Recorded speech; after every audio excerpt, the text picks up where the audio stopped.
მოგესალმებით. ეს არის ჩემი YouTube არხი Techcraft-ი. ეს იქნება სასწავლო არხი, სადაც ჩვენ შევისწავლეთ რობოტექნიკას და პროგრამირებას. მოკლედ, რობოტექნიკაში რას გულისხმობ? ანუ ვისწავლოთ სხვადასხვა სქემების აწყობას, ეგრეთ წოდებული ასე დავუძახოთ რობოტების. ვისწავლეთ სხვადასხვა დაფების, development დაფების დაპროგრამებას, მათ მართვას და მათ გამოყენებას. ხოლო ჩვენ პროგრამირებაში შევისწავლით უკვე web developments და Python-ის საბაზისო ნაწილს.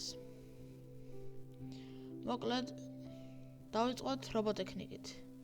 სად უნდა ვისწავლოთ, რითი უნდა ვისწავლოთ და რა უნდა გავაკეთოთ. მოკლედ, პირველ რიგში უნდა გამოიწევოთ ჩემი YouTube არხი, რა თქმა უნდა. და ასეთი საიტი არსებობს, რომელსაც ქვია Tinkercad-ი. ამ საიტზე, რა თქმა უნდა დარეგისტრირდეთ, რეგისტრაცია ძალიან მარტივია. ამ საიტზე თქვენ შეგიძლიათ რომ ააწყოთ სხვადასხვა სქემები, 3D დიზაინები და 3D დიზაინს დაუწერთ კოდი. ამ შემთხვევაში ჩვენ დავიწყებთ, რა თქმა უნდა, სქემების აწყობით.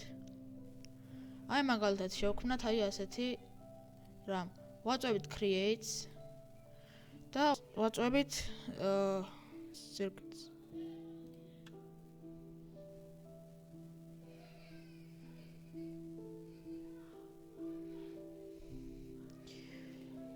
და გადაგვიყვანს ასეთ დაფაზე. სადაც ჩვენ შეგვიძლია უკვე ავაწყოთ სხვადასხვა სქემები. შეგვიძლია ჩვენს პროექტს დავარქვათ სახელი, მაგალითად lesson 1. ასე. უბრალოდ დავაკლიკებთ და დავარქმევთ სახელს. შეგვიძლია შევცვალოთ. აქ ჩვენ გვაქვს ბევრი კომპონენტი. ეს არის basic კომპონენტები, ან ძირითადი კომპონენტები.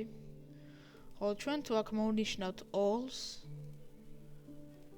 გადავალთ ყველა კომპონენტზე, რაც მოიპოვება Tinkercad-ში.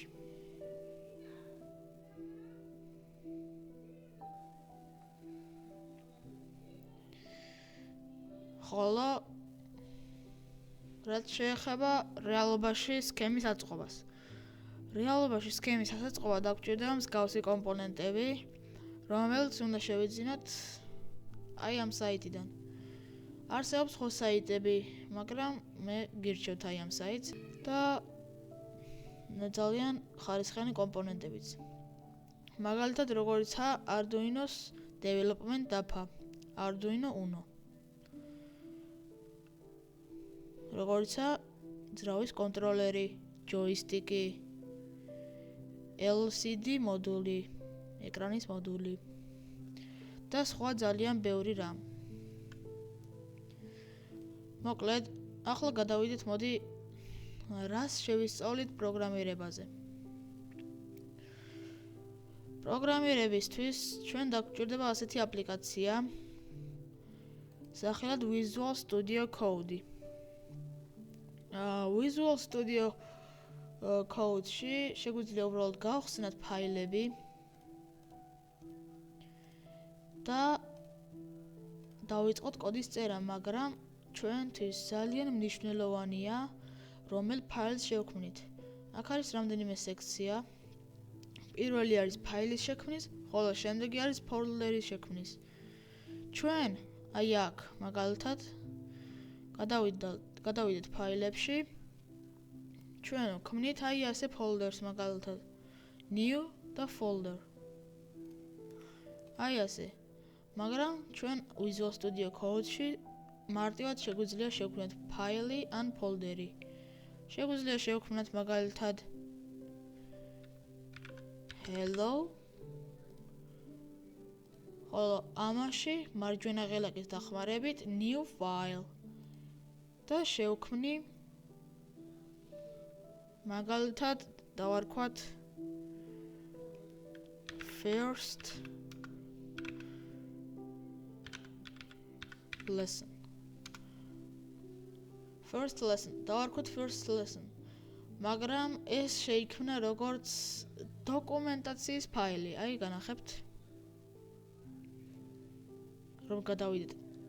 რომ გადავიდეთ სწორედ ამ ფაილზე, მაგალითად მე რომელიც მაქვს ახსენილი, მარჯვენა ღილაკით დავაკლიკებთ copy paste, ანუ დავაკოპიროთ ადგილსამყოფელი. დავაკოპირებთ და ჩავწერთ აი აქ, აი ამ საძიებო ველში. სადაც აი ამდაგვარი მისამართი იქნება. როდესაც დავაჭერთ enter-ს გადაგვიყვანს აი აქ. სადაც როგორც ხედავთ ჩვენ შევქმნით hello, ხოლო ამ hello-ში გადავეცით დოკუმენტი, რომელიც არის first lesson. აქ შეგვიძლია ეს გავხსნათ notepad-ით. შეგვიძლია გავხსნათ სხვადასხვა რამით, მაგრამ მოდი ჯერ VS Code-ში დაბრუნდეთ.